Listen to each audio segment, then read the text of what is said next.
Viva Kahinde. How are you doing today? Hi, I'm fine. Thank you. Thanks. It's really nice to see you guys again. So without much ado, I want to welcome Camilla Nontra. Oh my goodness, I should come to you every day when I'm feeling Correct. This is Sudan. Wow. Sudan. Believe it or not, Sudan has more pyramids than Egypt. Interesting. Begin to think in a Pan-African way, because they now see that their conditions are not just about that local space, but the condition is linked to all of the other. Hello. How you doing this morning? Good morning from San Diego. Good afternoon if you live where my partner Jesse lives or our host lives. Good evening if you live in the GMT time zone.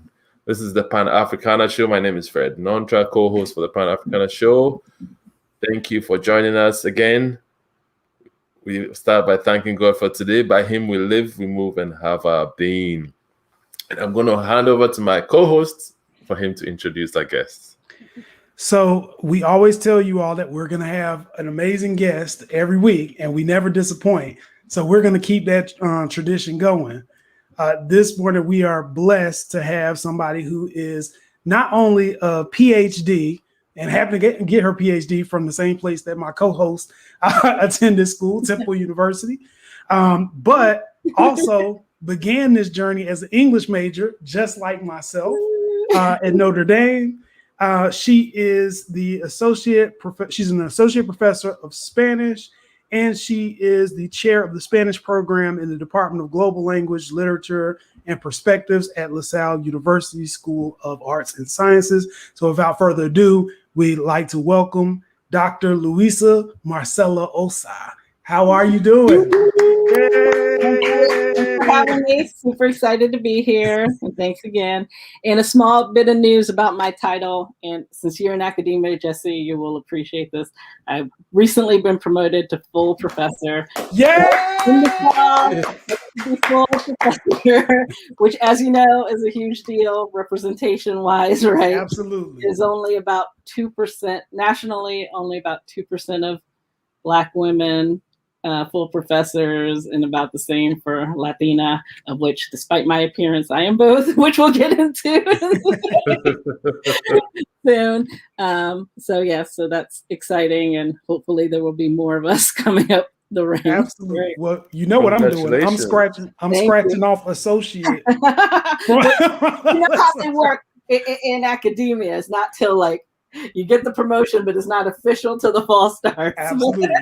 Absolutely. I understand. Well, we are glad that you were able to join us, and we're going to get into kind of your background in a second. But first, I want to make sure that everybody knows that if you have not already done so, you need to pick up a book, and it's going to be a basis of a lot of our conversation today.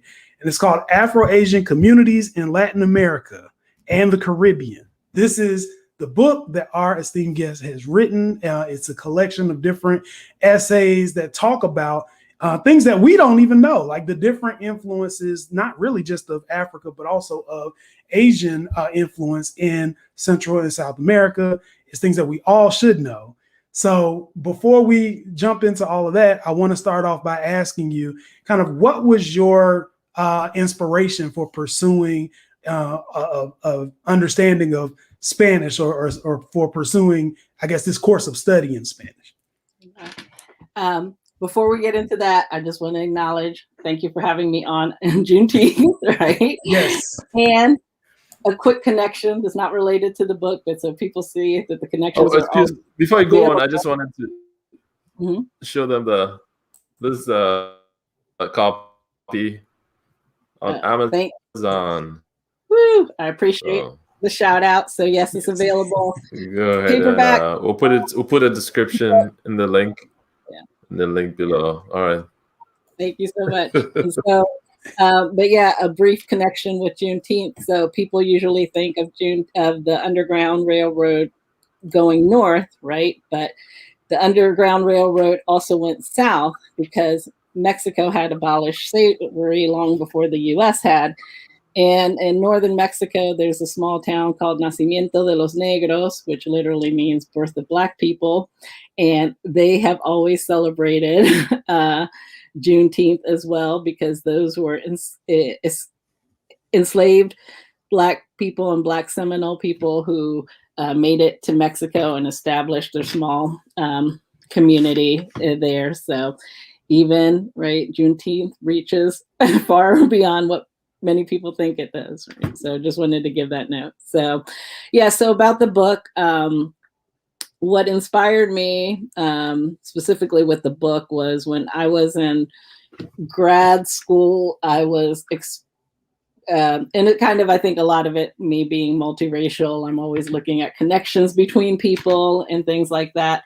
But in graduate school, I was exposed during my PhD program, Cuban Puerto Rican author. She was born in Cuba, but raised in Puerto Rico. She's not of African descent, but she actually does a good job of really using a lot of African culture and characters in her novels. And then she also had a number of Chinese characters, multiracial characters, right? And I started thinking about it, even though, you know, having lived in Colombia part of my life and obviously knew that there were people of Asian descent and in different countries, you know, I started thinking more about, you know, like you were saying, erasure. Oh, you know, these other groups are being erased too. Nobody's talking about all these interactions and things. So that some of her novels really got me wanting to dig more about, like what you, before we started, you know, how different groups from Asia ended up in Latin America, why they went there, all those sorts of things. And then also what I don't like a lot in academia is while I do believe there are times when we definitely need to focus on our own backgrounds and cultures, it's often done so artificially, right? As if everyone was by themselves in their little bubble and no one was interacting, right? And we all know that's true, and it creates a false reality for people, right? So I'm like, these people were interacting, living amongst each other, whether it's positive or negative interactions, right? We need to start looking more at things as a whole, right? And how everything is connected, because once we start doing that, we're really unearthing, you know, a better image of what history really is, right? And culture really is, and that sort of thing. So that's kind of what inspired that. So if you want, I can talk more specifically about like my essay, or we can hold it on till later, or. Oh yeah, well, I think first off, I want to kind of let our audience know. So you've got experience living in both the United States and Colombia. What would you say were the differences between the two?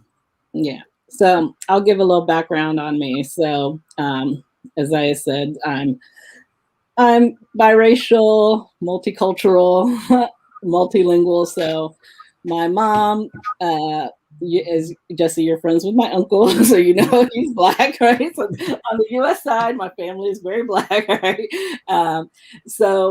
My mom was his older sister, and my father was a white Colombian, primarily white Colombian. He actually has his father actually had some indigenous roots as well, but the family didn't really talk as much about like the indigenous heritage. So they met in Colombia because my mom was really into languages and learning other cultures. So she immersed herself because she really wanted to be fluent in Spanish, and was living there, and met my father. So I was born in the US, but I spent a lot of time during my childhood in Colombia, did some of my elementary education in Colombia until we came back to the States to stay, but I always stayed rooted in, you know, Colombian culture, speaking Spanish, all that sort of thing. And when I went to college, you mentioned the English major, I ended up double majoring in Spanish, getting back into all that stuff. So that's kind of a little background for people as to how I ended up doing this type of thing.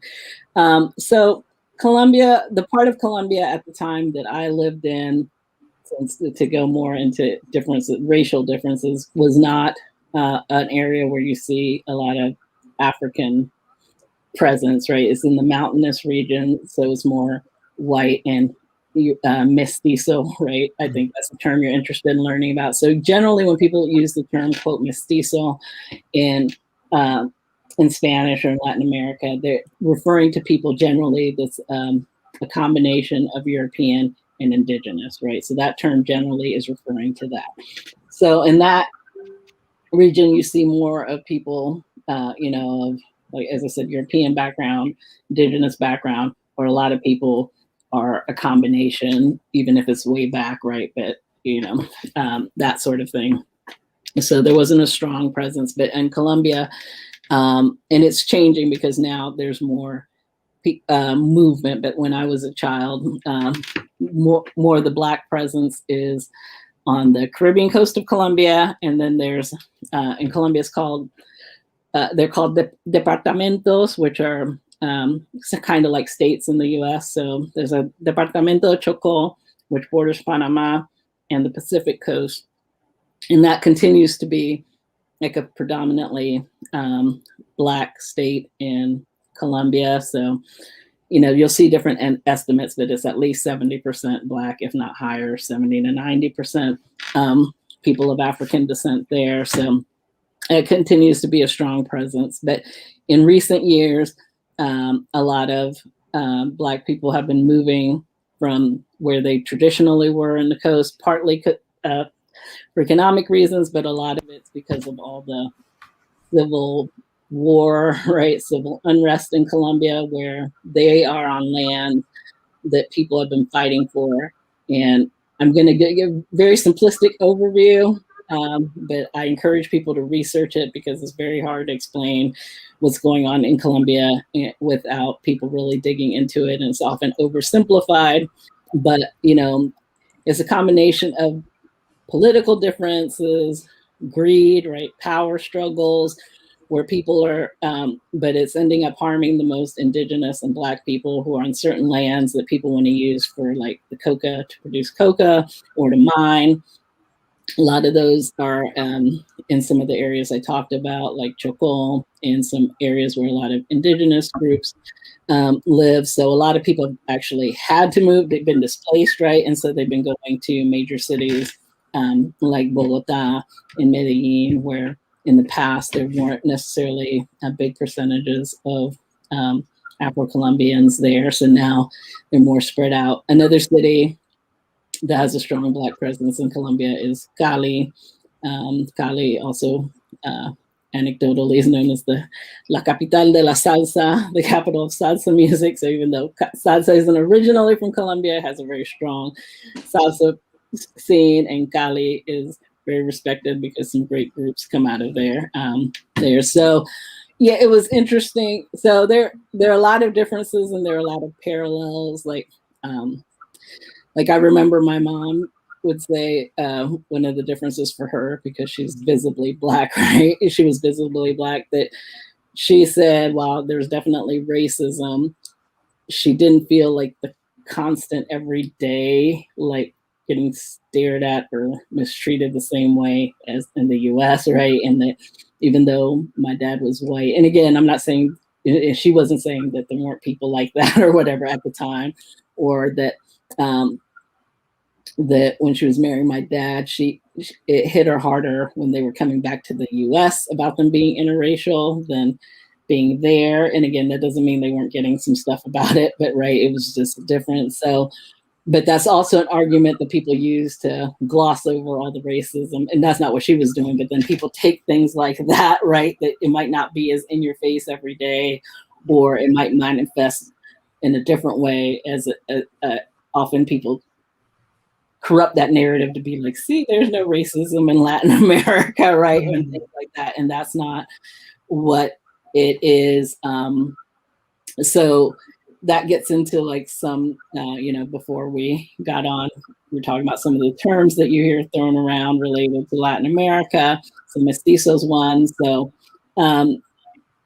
what happens in Latin America, Colombia was definitely one of those countries. Is also that they're literally and figuratively, there were blanqueamiento movements, and blanqueamiento literally means whitening, right? So like whitening the narrative of the country, right? So And some of this was like done explicitly, like through laws or through who's accepted and who's not, and some are more like subtle ways, right? But you know, there were policies in Colombia about, like, in the 19th century to try and only allow immigration from, you know, countries deemed white, right? And those kind of things to try and do that. And in Colombia and a lot of other countries, there's this whole thing about like a lot of, you know, really racist things and about,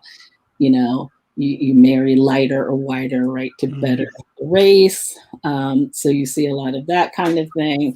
But again, some of these things are similar, just maybe expressed differently to what we see in the U.S. Also, you know, everybody, you know, the considered national music of Colombia is cumbia, which is very based in African, right, percussion, African rhythms. You know, so when people want to show how they embrace culture, right? And I love the music, right? But it's always here's the music that we love. See, right. But people have no political power, right?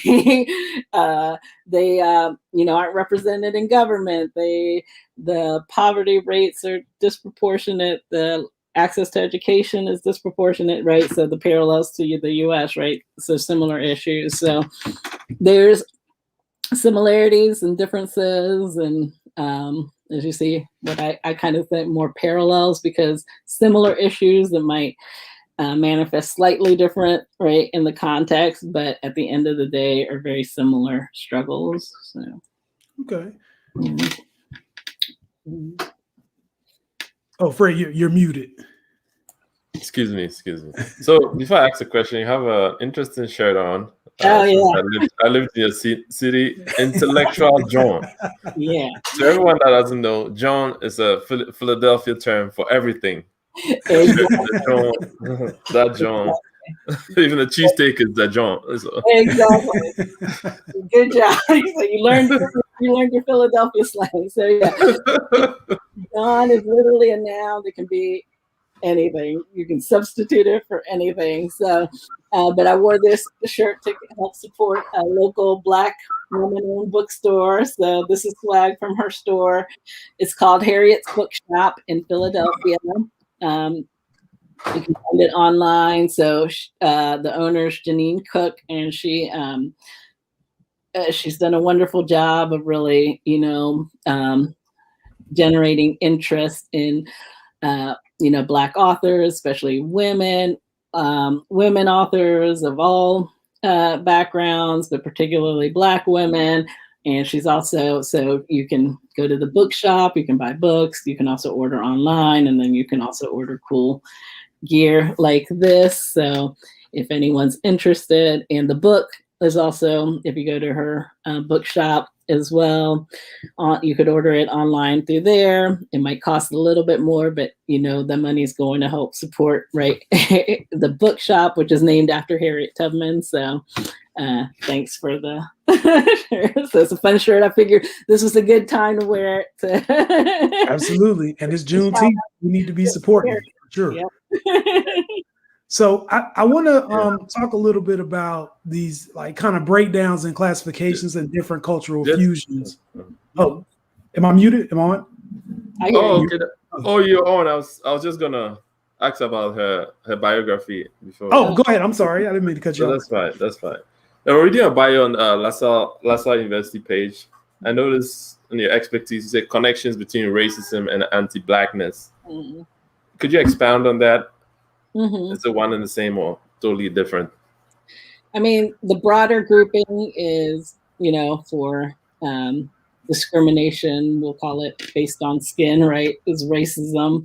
But, you know, anti-Blackness, which I know you all have talked about on your different shows, I would say is a specific form of racism particular to Black people, particularly, I would say, you know, visibly Black people, particularly darker skinned people, right, tend to, you see the anti-Blackness there. So, you know, because racism could also encompass other groups that aren't Black, right? Like we're talking about, I look at, the Asian presence in Latin America and discrimination that they face. But, especially now, though I was always doing this type of work, I think it's more critical than ever to really, at times when we need to really emphasize, when things are specifically anti-Black, right? And in Latin America, there is a lot of that with like the examples I gave about, whitening through policy, and then also through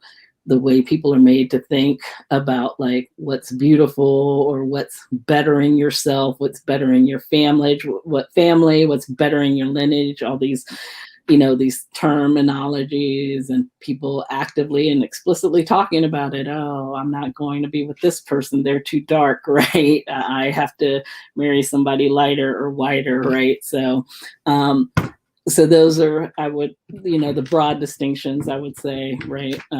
Between racism and specifically when we're talking about anti-Blackness, right?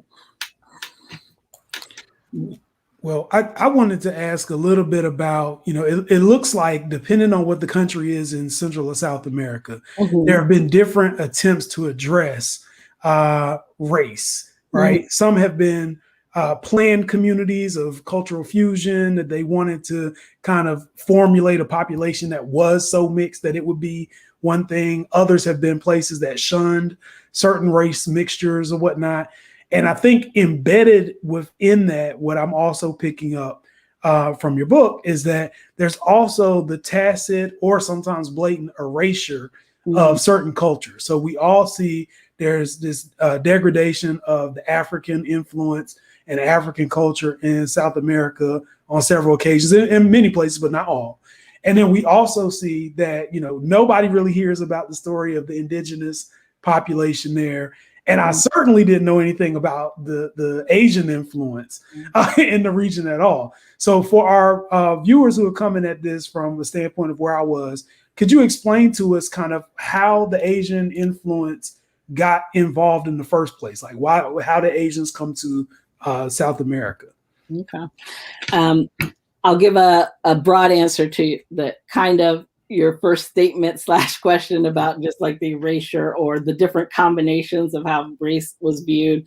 I would say at the core of all of those variations, even the ones that might seem less harmful on the surface of like, oh, we're a mixed society and we all get along, really at the core even of those is erasure, right? Because, take countries like Mexico and some others that are depicted as mestizo and everybody mixed. First of all, that's not true, right? And so it's a way of erasing the indigenous peoples, as you say, because if everyone's mixed, then you don't have to address the needs of specific indigenous groups, right? You don't have to name them by name and talk about their cultural differences, right? Because you're fusing everyone into this one big thing, right? And Mexico is also an example because they're actually Afro-Mexicans, right? Beyond the ones that I mentioned to you, that left the U.S., were able to escape slavery in the U.S. There are other groups, and it wasn't until like 2015, because they mobilized so much, that they were even counted in the census, right? So everyone needs to be cautious when you read about like things like mestizaje, or you hear people say there's no racism in Latin America, right? Really question that. So different countries have different demographics, right? Some have more indigenous presence, some have more African presence, some have more of a combination, but really always think about why a country is being presented a certain way, right? Who's being acknowledged, who's being erased, right? That sort of thing. So I would say that's the common thread. So getting more specific to the Chinese presence in Latin America, I'll talk mainly about Cuba because that's the country I've studied the most. But I can give little tidbits about a few other countries. So slavery, as you all have discussed in many shows, is not unique to the U.S., right? So, and actually the wide-scale enslavement of people of African descent started in the Caribbean and Latin America before it came to the U.S. So there had been the slave trade had been going on for a long time in Latin America, and in Cuba, one of the biggest economic drivers was sugar, right? So you had all these sugar plantations, and enslaved African people were used as the workforce for these sugar plantations, which is grueling work right out in the hot sun. It's really hard to do. Sugar cane, if people have never seen it, super thick, right? They weren't using the machines we're using. Terrible treatment, just like the US, minimal supplies, working, 14 hours a day in the grueling sun, all this kind of thing. And during the 19th century, though, there were all these debates, on with the different, quote, powers, right? Like Spain, Portugal, and I'm oversimplifying. And I know you know some of this history, so feel free to chime in, Jesse, but I'm giving the overview so people get it, about like the abolition of slavery, when it was going to happen. And even when things were signed, they weren't always respected. So, for example, even though it was supposed to be getting abolished in Cuba, there still ended up being like over 600,000 people of African descent, right, sent to Cuba during the 19th century, even during the time when supposedly it was supposed to be stopping, right? But that said, because people knew that at some point it was really going to happen, they started thinking about, well, how do we replace this labor force, right? And for lack of proper words, as we know, enslaved people were being abused and tortured, etc. And there's just never the right wording for what was going on, right? So they started looking to Asia, in the case of Cuba, particularly China, for workers, right? And you'll also often hear the word coolie, which is controversial, but often Chinese and Asian scholars will use it because that is what the trade was known as, right? But as people will also call them contract laborers, and I always use the air quotes. Sorry if you're sick of it, but you have to, because is it really a contract, right? If you speak Cantonese and somebody sticks a contract in Spanish in your face that you have no idea what it says, right? Also, people were literally kidnapped from different parts of Asia, particularly China, right? Again, because the parallels are exploiting people in need, right? People that were desperate for economic opportunities, right? Often they got lied to. Oh, we're going to take you to this great place and you're going to make money and be able to, have a new life. So there were all these combination of tactics that were used to bring Chinese laborers over to Cuba. And so there ended up being overlap between Africans, enslaved people, and Chinese quote workers who were being exploited, often working simultaneously on these sugar plantations. So in Cuba, that was one of the main driving forces to get why for a long time there was a significant Chinese presence in Cuba. And what happened was, because most of the people that were brought over were men, right? And they weren't Chinese, very many women brought over. And then you have, laws that forbid the Chinese men from marrying white women, right? So then often Black women and Chinese men ended up as couples, right? So there were a lot of people in Cuba have some who are a mix of Black and Chinese, right? Because of this history, right? So, so that's kind of an overview there in Cuba. So the Chinese population has kind of been dwindling, but during the 20th century, the Chinese population, as well as people that were mixed, as I said, particularly Afro-Chinese, was thriving for a while. Havana had a very prominent like Chinatown, for example, that people are trying to preserve because, right, it's been harder to maintain, and things like that.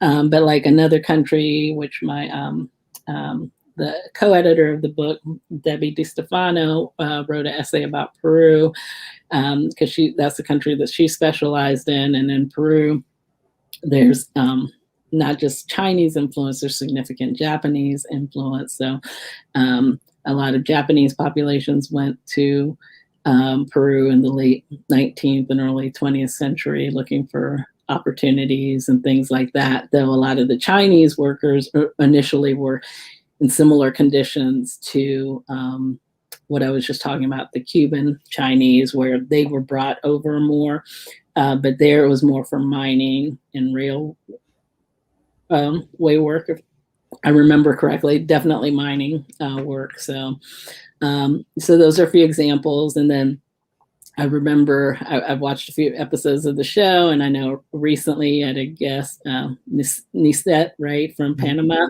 and she talked a little bit about the Chinese presence in Panama. That's another big country where a lot of laborers were brought over, went to help work on the canal, right? So Panama is another country where you see Chinese presence, but also like, mixture of like Afro-Chinese, right? Panamanians. So those are a few examples, right? Absolutely. Well, one of the things that it sounds like is coming from this is, I think I want to touch on the fact that oftentimes in America, at least, we don't get the full scope and scale of what slavery entailed. Mm-hmm. So in America, it's already sanitized, but we tend to hear about British-based slavery in America. And by rough estimates, academics say it's probably about 350,000 Africans who came to America. Mm-hmm. But there were 12.8 million Africans taken in slavery, and they were spread all throughout, largely through South America, Central America, even Florida, because at the time Florida was a Spanish colony. And that enslavement period really begins at the beginning of the 1500s. Exactly. So, when America is in an uproar right now about 1619 and Nicole Hannah-Jones, exposing what's going on. But in actuality, this is something that had been going on long before. Mm-hmm. And I think what we often find out from our guests is the degree of influence. We've even been able to localize it to certain regions and areas of Africa where, there may be traditions that Fred, because he's Ghanaian, understands and somebody in Jamaica is doing because they're of Ghanaian descent. And it's things that our ancestors were able to kind of bottle up and pass down. And even to this day, we don't necessarily know how to explain why we do what we do, but it's all connected. When I think about South America, though, specifically, it always feels like there is a push for erasure. And I think this is kind of what you were talking about before.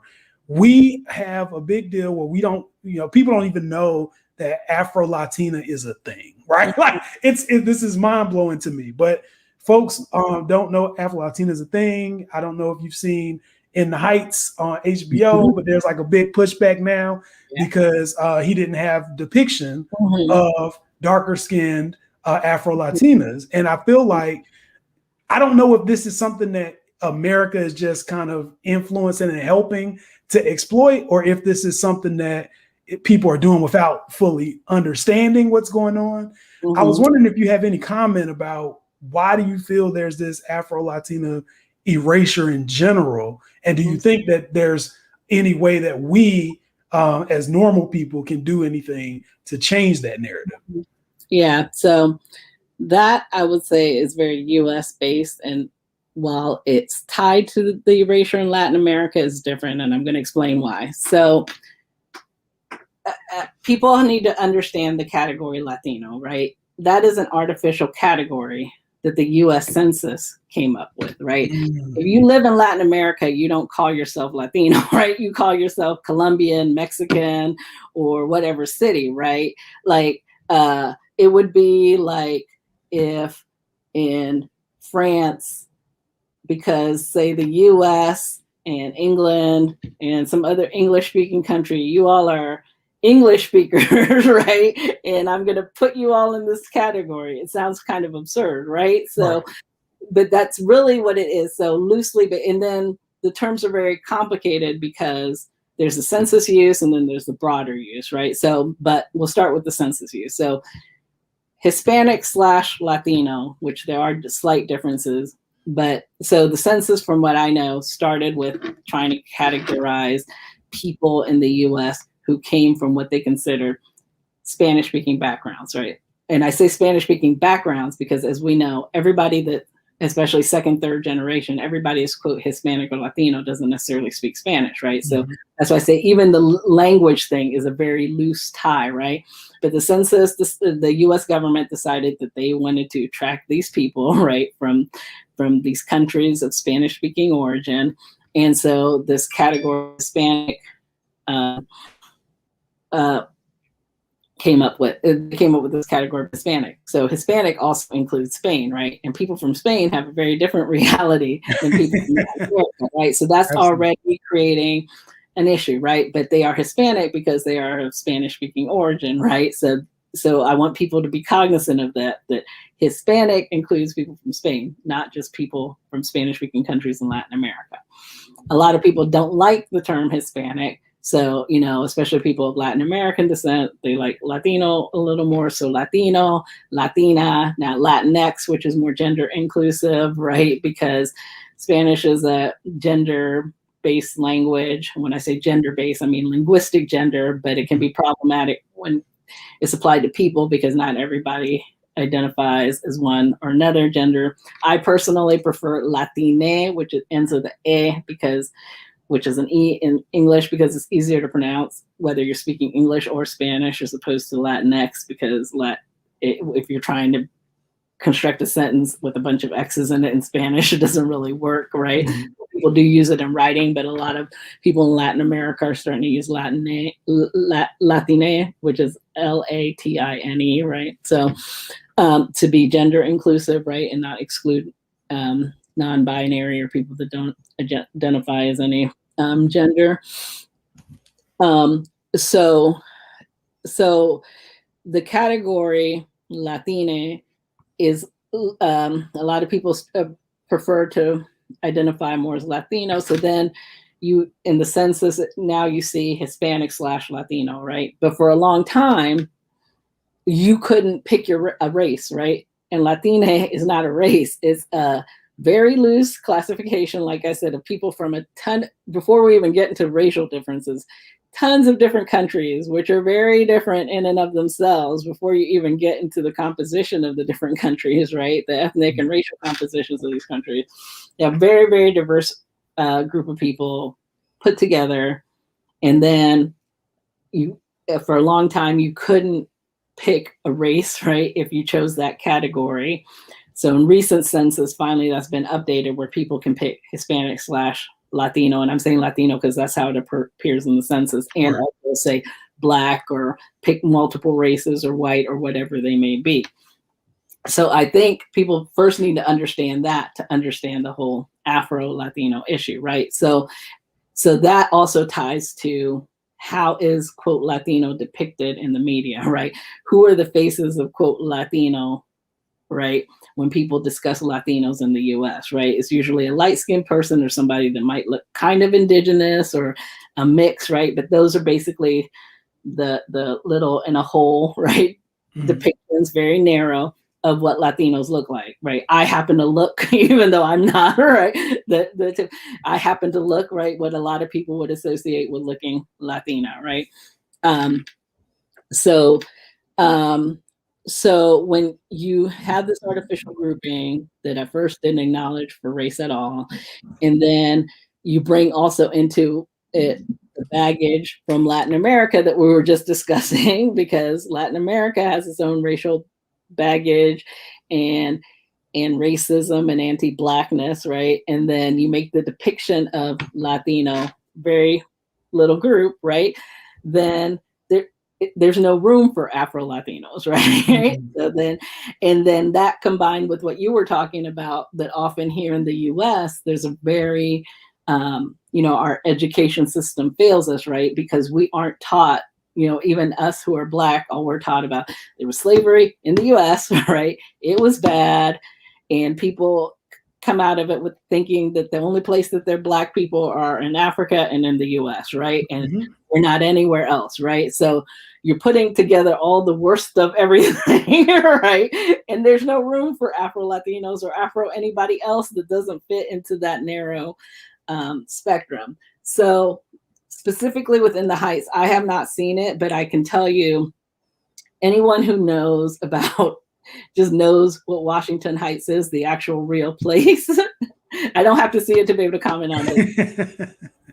Washington Heights is highly populated by Afro-Dominicans, like visible people that are of Dominican descent that are visibly Black. So to not have it look like that clearly is going to be a problem, right? When you call, it's in a very specific neighborhood that everyone knows the composition of, and then you have all light people, I'm not surprised that there's a backlash, right? So, you can think of parallels, right? If there were a really Black neighborhood, and we've seen it on TV, right? A really Black city or whatever, and then the cast is mainly white and one Black person, right? And people are angry. So that's basically what's going on with that specifically. But hopefully that gives people a better understanding. So going back to tying it to Latin America, right? You can be in the US, right? Because we have to deal with this categorization of Latino, which I personally am not thrilled with, but I know we can't escape it, right? And some people, and I also don't want to minimize this, some people were raised in certain cities where they kind of did become an Latino identity for survival, even though they were from different backgrounds, like Dominican and Puerto Rico. People did kind of bond on a Latin identity, so I don't want to take away from that. But hopefully people now understand you can be Afro-Latina, you can be Chinese Latina, you can be, indigenous, you can be a mix of a bunch of things, right? So that is just a very broad, loose linguistic and kind of cultural category, but within that has nothing to do with race. So hopefully people, by watching your show and other things and reading about these things, will start to better understand these issues. Well, I just wanted to say that was a masterclass of an explanation, because I've never understood the United States decision to try to classify people. It's like, one, why do you need it, right? What is the point? And two, I feel like, the response to that question generally is going to be, well, we want to see what services to allocate or what needs or where. But I'm part of the Black community and they haven't allocated services. Yeah, that's the thing. In theory, it would be helpful, right? But that never seems to be why they actually use it, right? Absolutely. Absolutely.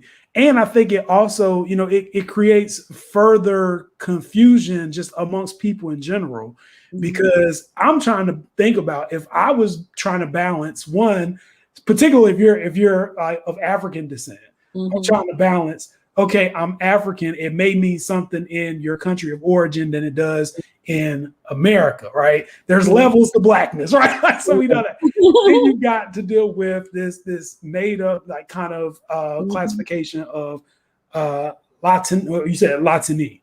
So there's the made up classification that you're trying to figure out, okay, do I fit in that or do I not?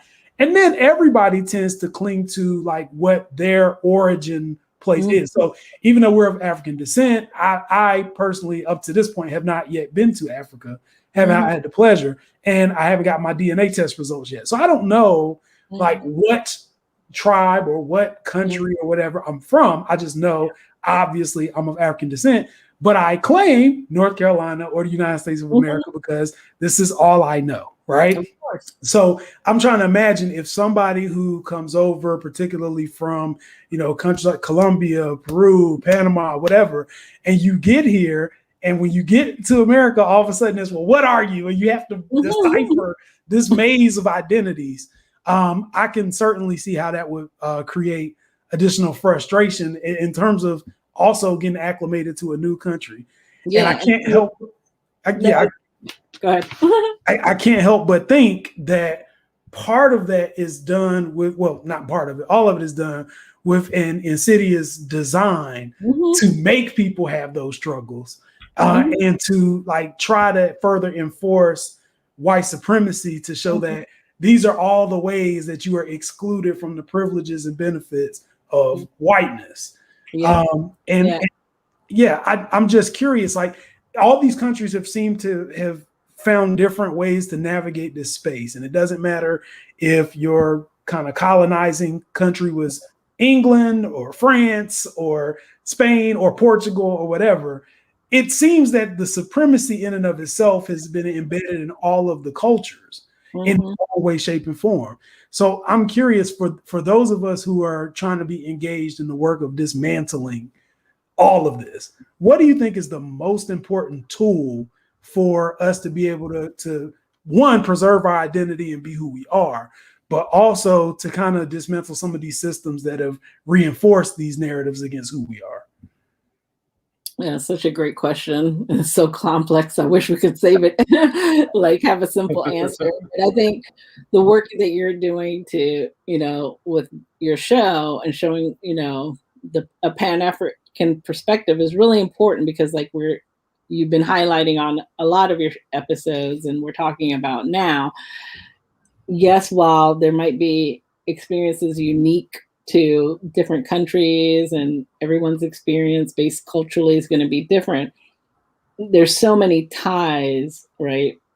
From the beginning, like you were saying earlier, and I was as well about, slavery started in the Caribbean and South America before, it was even brought up to the US, and this is not diminishing the 1619 project, but I'm very glad that you brought up the fact that's just a very good focal point date to focus on, the British and what they did here. But as you said, the Spanish were already down in Florida during the 16th century, and they had enslaved people, in that region even prior to that, right? So just really having people, shows like this, but also, we really have to focus on what we're being taught, right? Like what we were talking about earlier in the US, the perspective is that slavery was only here, right? And Black people are only in Africa and in the US. And that's why it can't compute when somebody says, no, I'm from Colombia, or I'm from Brazil, or I'm from this, right? And it's like, why is that? It should be so obvious, right? Because we're not even talking about getting into the minutia and every single date of the history and when things happen. People don't even have this overview, right, of like what really happened during the colonization of the Americas. So I think partly is discussing more the colonization of the Americas as a whole, right? So people can see that it's all interconnected, right? And we're all interconnected, right? And then also, supporting our struggles and doing whatever you can, whether you can be that person out on the streets and super active, or whether you're a writer. I feel like everyone can contribute in different ways. Just because you can't be the activist on the street doesn't mean that you can't contribute, right? By educating people, writing, whatever it is, this strength, right? I feel like people should contribute in that way. We can all do our part, but then also, again, to the education point, that doesn't just mean in schools, which is very important, dismantling this very biased and really just, I don't even have good wording for it, this just incredibly limited, untruthful curriculum, right, as we're saying, right, overhauling that, but also for people to start educating themselves on beyond school as to like where Black people are, where they were, what their struggles were, and they'll start seeing that, oh, for example, class I taught recently, a couple semesters ago, was an overview class of the Afro descendants in Latin America.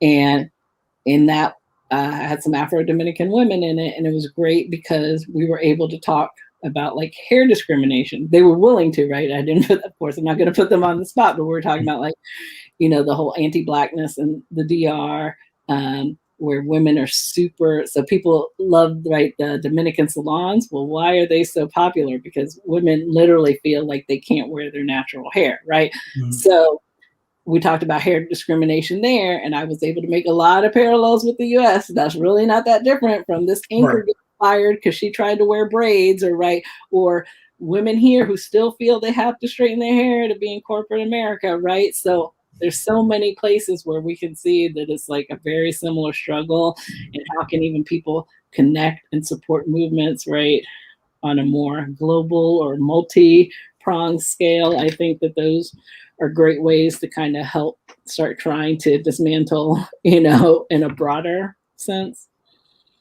Absolutely. And I was going to say they can also buy your book, Afro-Asian Communities in Latin America and the Caribbean. So they can start. Yeah, so it's you can just click on the link in the description, and you could get a copy, support our sister Dr. Luisa Ossa. Now, Doc, before we let you go, also you talked about a rebellion. A lot of times when people are enslaved, I mean, they don't talk about the fact that people resisted, and one of the forms of resistance was Africans and the Africans and the Chinese taking their lives because of they're being ill-treated. Could you talk a little bit about that? Oh yeah, thank you for bringing that up. So yeah, another thing that's a false narrative, right, is that enslaved people, and in the case you're talking about, my essay that has to do with the connections of Africans and Chinese people in Cuba, is rebellion can take a lot of different forms. So in the essay that I wrote, I looked at not just like their experience being enslaved and working on the sugar camps, because I also do a lot of work in literature. So I was analyzing a couple of novels as a catalyst for this discussion, right? And so it turned out that, and I'm speaking broadly again, but a number of African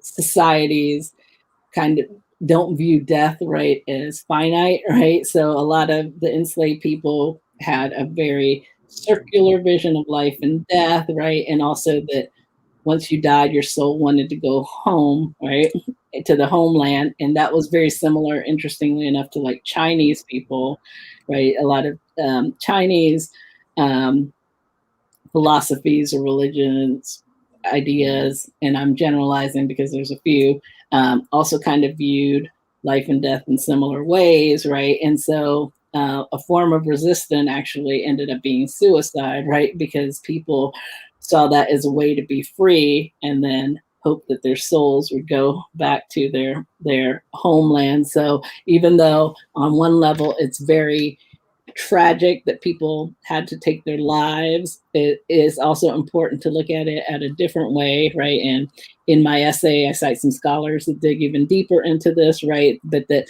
suicide was often very calculated, right? It wasn't just like, oh, I can't take it. And it was like, it was a form of resistance, because it was like, I'm not doing this for this person. And also they viewed it as a way to be free in the truest sense, right? To get back home. So thank you for bringing that up. And that's definitely kind of a philosophical or spiritual connection that people can see between some of the African and Chinese communities that were in Cuba at the time. Yeah, I thought it was interesting because also that hurt the perpetrators, because they lost money by indentured servants. Or yeah, exactly. So that goes back to what I was saying about it being calculated. They knew that when they did that, they were hurting their bottom line. So they felt like they were getting kind of, even though it was tragic, they kind of knew that they were getting that last laugh or that last moment of I get to mess this up for you, right? And so it's tragic and empowering simultaneously, because it was a choice that they knew was going to hurt the person, the plantation owner, and also make them feel free, right? So it's really complex, but also, can give people a new perspective on some of the actions that our ancestors took, right? That there's more to it when somebody might have made that choice, right? So same thing, another parallel, same thing, right? During the voyages for both African and Chinese, many chose, right? I'd rather jump off this ship because I know what's coming, right? I'm not going to let them do that to me. I'd rather make the choice, right, to end my life as opposed to having someone enslave me, right? So. Absolutely.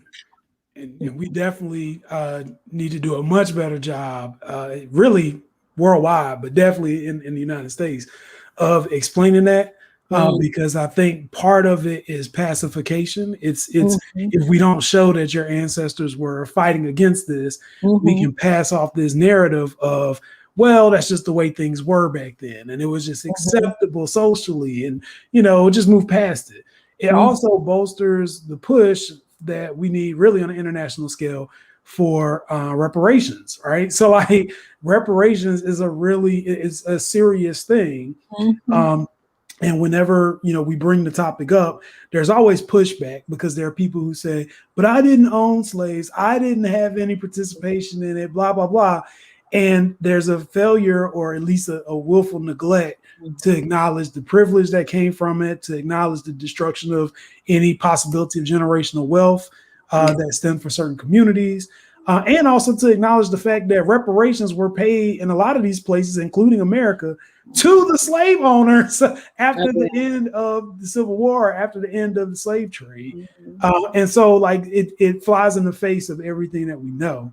The one thing I did want to talk about is I initially learned about South America and South American history when we had our discussion in school about the Monroe Doctrine, right? And for our audience members who may not be history buffs, the Monroe Doctrine is basically a speech given by President James Monroe to define what he felt was his independent, or his control and possession of the entire Western Hemisphere, and basically a threat to any European power that if they attempted to come and promote new settlements and civilizations, it's going to be viewed as an act of war. And the issue from that is that, one, he stakes a claim to lands that's not even his. So that's first thing. Number two, America was already messing things up for the indigenous populations and for Black people. So you just carry over that continued trauma to other places that he hadn't even explored yet. And it also has this offset where it encourages the development, at least on an industrial standard, of trying to get certain industries throughout. So things that you talk about when it comes to like sugar plantations. I'm from the Carolinas, so sugar plantations was a big thing in South Carolina, right? And you see this even mature and morph into kind of things with what United Fruit Company and all the things when they're expanding and they're trying to use kind of Americanized ideals and Americanized capitalism and profit motives to buttress the white supremacy that they're already has been established. And you also think, whenever I hear about the Dominican Republic, or I hear about the erasure of African in the systems, I always think about dictator Trujillo, right? So Trujillo is a person who was trying to exterminate dark-skinned people. And he himself was darker skinned than he was portrayed in the picture, and used to bleach his skin so that he could fit into a standard that he was for. It doesn't make sense. Like, there are so many layers, and I think you can't help but notice that that's a manifestation of the historic trauma that has been imposed on certain communities.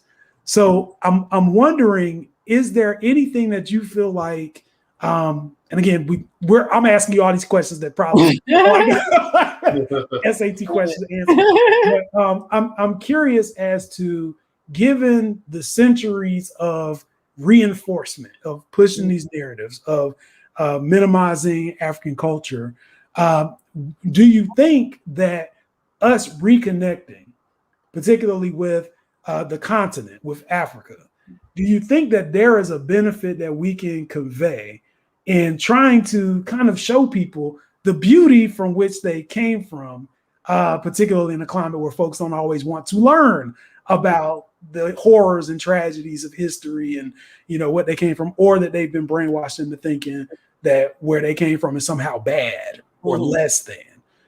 What do you think is the best means for us to kind of bring all this together and bridge this gap?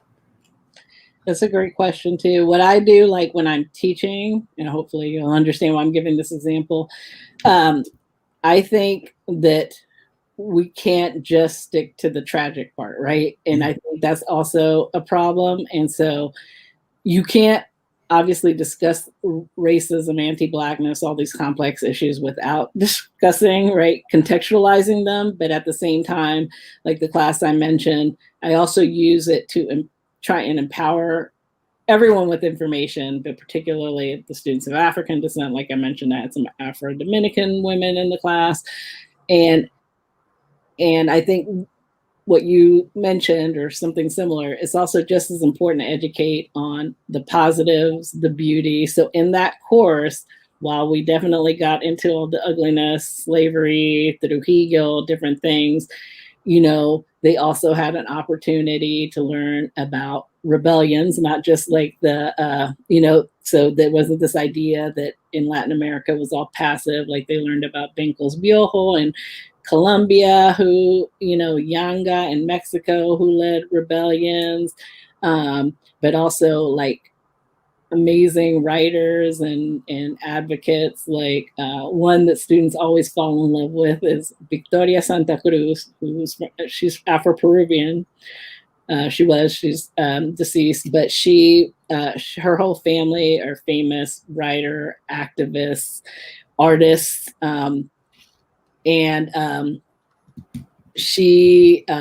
introduced the class to her poetry, and she has a very powerful poem called Me Gritaron Negra, which means like they called me black, or they yelled black at me. And she's talking about how when she was a little girl, people were calling her black, and obviously in a derogatory way. And at first how that hurt her. And then, you know, she shifts, and it's beautiful. I'll send it to you all, because she was also a dancer, choreographer, music. So it's like spoken word taken to the max. So she recites it, but with Afro-Peruvian percussion, and you hear all the music as it elevates. And at first she's talking about the pain, and then she's like, basically the tone of it is like, yeah, I am black, right? And then just totally embracing her black identity and totally flipping it on everybody, and how proud she is for that identity. And students really, and not just the black students, a lot of students just fall in love with like her when I present her, you know. Other Black leaders and activists throughout Latin America, like Costa Rica has, I think she's still in office. I'm not from Costa Rica, so forgive me if the administration has shifted, but I believe she's still the vice president of Costa Rica, right? So people being able to learn about the stuff, right, and feel empowered and learn that they can do things. And, you know, going back to the hair discrimination, also I had learned about in the Dominican Republic, even though it's slow moving, there are actually now groups activating, like First of Women having natural hair salons, and some articles about how they had to learn and unlearn all the bad stuff, and then literally learn how to treat their natural hair. But now there's some, right? And they're promoting that. And so again, activism isn't always on this huge scale, right? But then, you know, people being exposed to that, and then they start thinking about, yeah, I can wear my hair natural, right? I can do this. And like the students in that class ended up making this beautiful little, for final project, I like to open them for creativity. So I gave students opportunity. I said, if you wanted to teach something important that you learned in this class, or about the issues of, you know, people of African descent in Latin America, how would you disseminate it? And so 3 Afro-Dominican women students decided to make a little movie about hair discrimination, and talking about like what it was like there, what it was like in the US. And how some of them were now embracing their hair, right? A non-student that wasn't Black, a Filipina student, made this beautiful poster series about like powerful Black women in Latin America, right? So like also get, informing of like all the great accomplishments, all the cultural contributions that we've made, all the people that are thriving and shining, right? So, and also because that helps, it doesn't mean the struggles aren't there, but it also, the narrative is false that we're not contributing, we're not part of like infused in the culture, we're not doing great things, right? You don't want to perpetuate that either. And it's hard to strike a balance, but I would definitely suggest that also empowering people with the positive, right? So that they can build off of that and share that and maybe be motivated to do something, amazing themselves, I think is really meaningful. Awesome. Wow. Wow. Yeah, time flies when we haven't. It's already an hour, 5 minutes in. I don't know where the time went, but if you haven't done so already, please do subscribe to our channel. Follow us on Facebook, follow us on Instagram, the PanAfrican Show, and also purchase a book from Dr. Luisa. Let's go. I was trying to share that. Yeah, that's a link. And so before we leave, I just wanted to share one more thing. So if people want to learn more, I'm a member. I'm on the executive committee of an organization called ALARA, ALARA, which stands for the Afro-Latin/American, because we deal with the whole Americas, right? Afro-Latin American Research Association. And we're having a conference in August, and because of the pandemic, it's going to be virtual, but people can, if you want to reach out to more scholars or have an opportunity to maybe attend the virtual conference and hear other scholars doing work on the African diaspora and the Americas, that's a great organization to check out that I'm a part of. As I said, in early August, there'll be a virtual conference and more information will be coming, but we have the basics up on the website that's being renovated, but all the important information on the organization and the conference is up there. So if people want to learn more, they can check that out too. Okay, Absolutely. so I shared it, alarasscholars.org, and we'll share that info too on our Facebook page and Instagram page. So when the time comes, we all can come join in and support. Thank you for sharing that. And now I'll just say, you all see the .org at the end of this. So this is not the time for y'all to pull up and do any kind of inappropriate, unprofessional stuff. This is a group that you want to be respectful of, and you want to respect their time. You want to get the information. You need to educate yourself on issues in the community. But please, please, please don't let Dr. Ossa come back to us. Somebody said something ridiculous.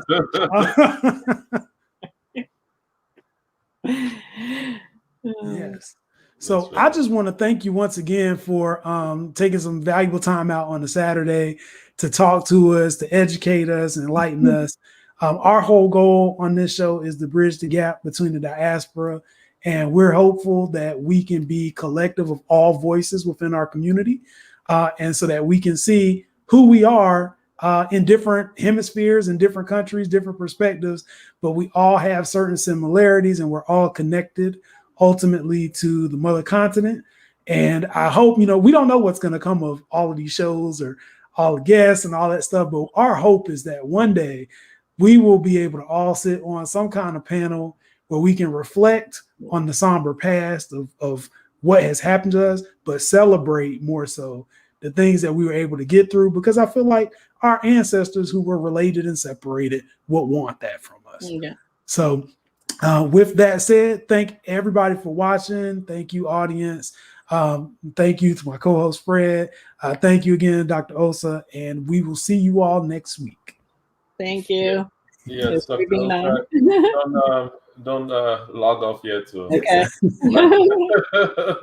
But thank you again. And like Jesse said, there's a lot of things we learn every weekend. Learning the similarities we had in Cuba between us and our brothers from China was, very eye-opening, and thanks for sharing that information with us. So please do get a copy of the book and read it and enlighten yourself. You definitely not be the same. Thank you everyone for joining us again. Have a good weekend. Bye.